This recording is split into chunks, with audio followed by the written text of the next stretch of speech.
Kinayah gubernur, nggak ada sekda, nggak ada kepala biro, nggak ada kepala dinas, mesti gubernur ketoprak. Bupati nggak ada sekda, nggak ada kabak, nggak ada kepala dinas, nggak ada kepala badan, itu bupatinya ketoprak. Begitu juga camat, nggak ada sekcam, nggak ada kasih, nggak ada struktur, camatnya ketoprak. Kepala desa juga demikian, nggak bisa kerja sendiri tanpa sekdes, tanpa kaur, tanpa kadus, kaling atau kami tua. Nggak mungkin bisa bekerja sendiri. Maka dengan terbentuknya PPDI di kabupaten ini adalah melengkapi dan mempermudah tugas pemerintahan di struktur yang lebih atas. Bahwa di sini akan diberikan edukasi tentang ilmu pemerintahan, juga akan diperjelas tentang tugas pokok dan fungsi serta tanggung jawab perangkat desa. Di Munas yang akan datang, saya jawab dulu Pak Mujito, saya siap Provinsi Sumatera Selatan menjadi tuan rumah dan sekaligus kita akan memberikan training, karena kepala desa ini kan pejabat politik, kadang asalnya berbeda-beda, sama dengan bupati, sama dengan gubernur. Belum tentu semua kepala desa, bupati, gubernur itu paham menyeluruh urusan pemerintahan yang dipimpinnya. Berarti harus mendapat masukan. Nggak semua bupati seperti Pak Kuryana yang dari golongan paling kecil sampai dipercaya menjadi bupati 2 kali, ada tangganya. Ada juga bupati yang berasal dari pedagang, bupati yang tidak pernah dari birokrasi tapi politik murni. Begitu juga kepala desa, ada yang dipilih karena ketokohannya dengan syarat formal ijazah sesuai dengan ketentuan Undang-Undang Nomor 6 Tahun 2014 yang terakhir dari sekian banyak regulasi-regulasi. Di Undang-Undang Nomor 6 2014 mengandung makna tanggung jawab pemerintah pusat terhadap keuangan desa, yakni APBN. Nah, ini juga kepala desa nggak bisa kerja sendiri. Ada juga kepala desa yang sama dengan aku, tidak pacak hidupkan komputer. Banyak. Aku ini hidupnya tidak pacak, makainya pacak. Main game maksudnya. Nah, Bapak Ibu sekalian yang saya hormati, setelah terbentuknya ini, apa sih yang harus kita perbuat? Pastinya kemanfaatan bagi desa masing-masing dulu. Tidak ada kekuatan sebuah kabupaten tanpa desanya yang kuat. Tapi desa kuat harus ditunjang administrasi yang kuat, yang benar. Kalau kepala desa bikin kebijakan saja, ini ada APBN, ada ADD, saya mau buat ini, yang ngatur administrasinya biar perangkat. Sama dengan gubernur, sama dengan bupati. Kalau bupati atau gubernur disuruh nyatet sendiri pemasukan, nyatet sendiri pengeluaran, pembukuan belum selesai, pembangunan mandek. Maka begitu juga di desa. Maka kepada para kepala desa, saya kutip dari pidato orang sebelum saya tadi di salah satu acara, bahwa perangkat desa itu bukan pesaing, namun pendamping kepala desa untuk jalannya roda pemerintahan dengan benar. Kita berbeda Bapak Ibu sekalian dengan di Jawa, beda. Kita beda. Kalau Jawa itu dari zaman Majapahit sudah ada kabupaten, sudah ada desa. Kalau kita ini namanya berganti-ganti dari kriya, apalagi lurah dulu kan, apalagi penggawe, ganti-ganti. Bahkan di tempat lain di Sulawesi Utara itu ada kumtua namanya. Di Lampung ada kakam, kepala kampung. Nah, kita ikut saja di Undang-Undang 579 yang menghapuskan lembaga kepasirahan marga pada saat itu, dilanjutkan dengan sampai dengan Undang-Undang Nomor 6 2014, turunannya PP sampai dengan peraturan Mendagri dan peraturan gubernur serta bupati. Nah, maka untuk itu tujuan kita ini harus jelas.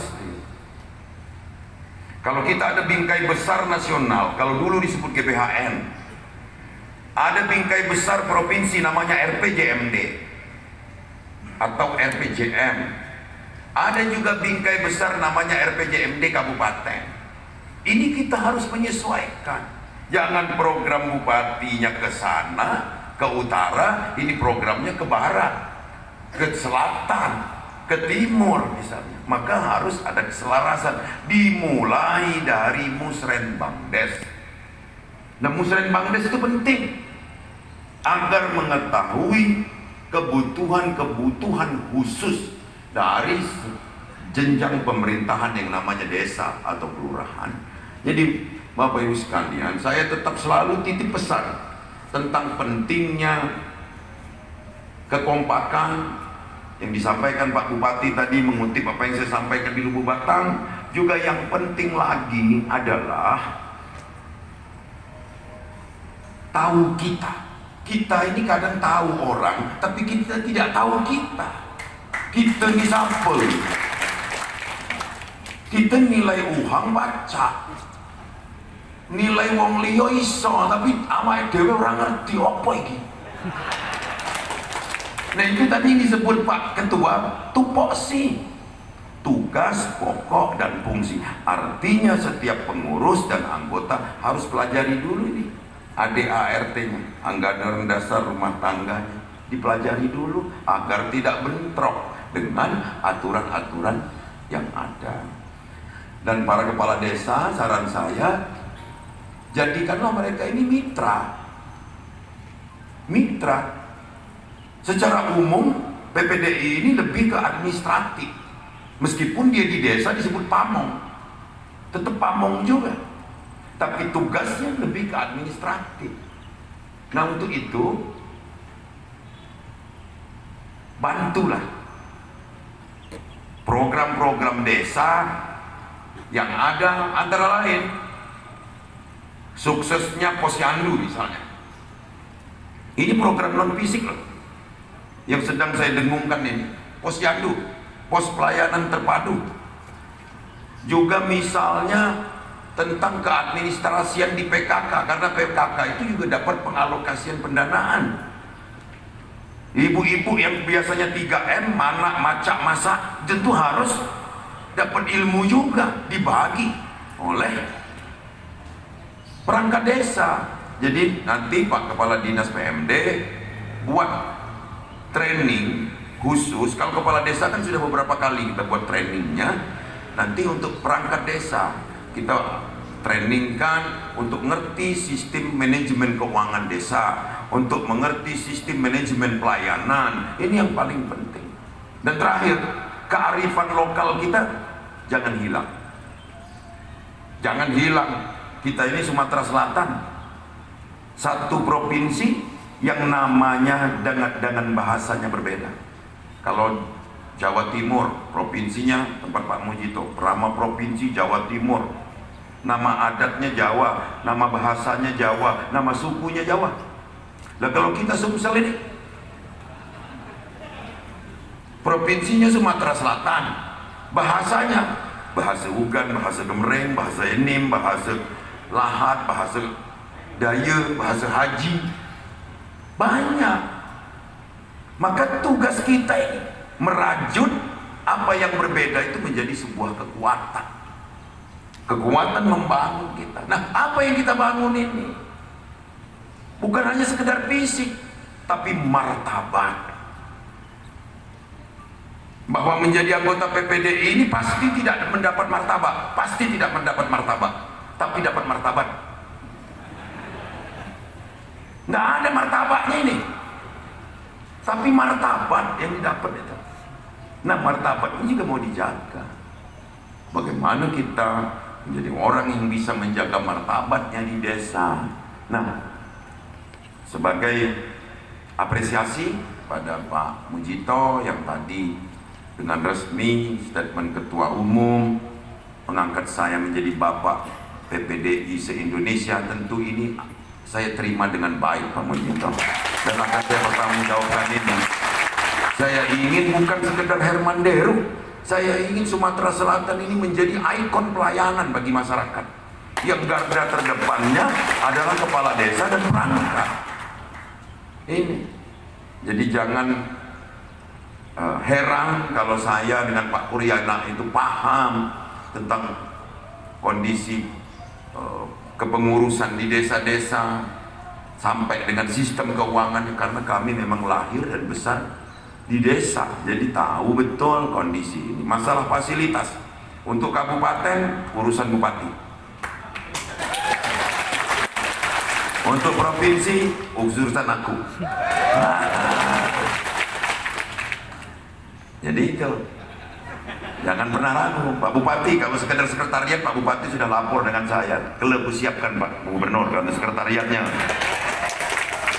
Jadi kalau Gubernur kasih mobil untuk operasional PPDI, bukan untuk Agus Sumantri tapi untuk operasional PPDI Provinsi Sumatera Selatan, maka Pak Bupati walaupun nggak roda 4, roda 3 jadilah.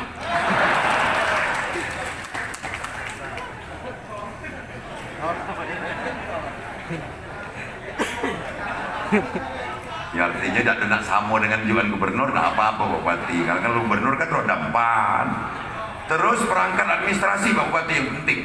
Nanti saya sampaikan juga kepada seluruh bupati untuk memberikan perangkat administrasinya, seperti CPU misalnya, komputer untuk dapat bisa bekerja dengan baik. Bisa nggak hidupin komputer? Bisa. Hidupin. Kalau begitu sama dengan Pak Ketua DPRD Oku ini, bisa juga ngidupin komputer, tapi ngoperasikannya kadang-kadang yang nggak salah. Saya pikir itu saja. Terima kasih, selamat atas terbentuknya ini. Selamat dan seragam ada. Jadi kalau ini kan ada logo ini, nanti logonya berdampingan, logo PPDI dan logo Bersatu Teguhnya Sumatera Selatan. Berapa banyak Pak Wilson? 35.000 anggota PPDI ini akan dapat semua tanpa tersisa. Semua dapat. Berapa? Iya, lebih pokoknya stoknya dari 25 sampai 35.000 dipersiapkan. Kalau nanti setelah ini dibagi, maka kepala desa juga. Kukina nanti diam saja kepala desa dulu. Ada teman ini dan acara PPDI, jadi aku dia membahas kamu. Ada, tenang ya. Ya, jadi saya pikir itu, jadi kendaraan dinas itu bukan untuk perseorangan ketua, untuk keperluan organisasi yang tujuannya adalah melayani. Itu saja. Terima kasih sekali lagi, selamat bertugas, selamat mengemban amanah ini dan melayani masyarakat dengan lebih baik. Wassalamualaikum warahmatullahi wabarakatuh. Baik, terima kasih.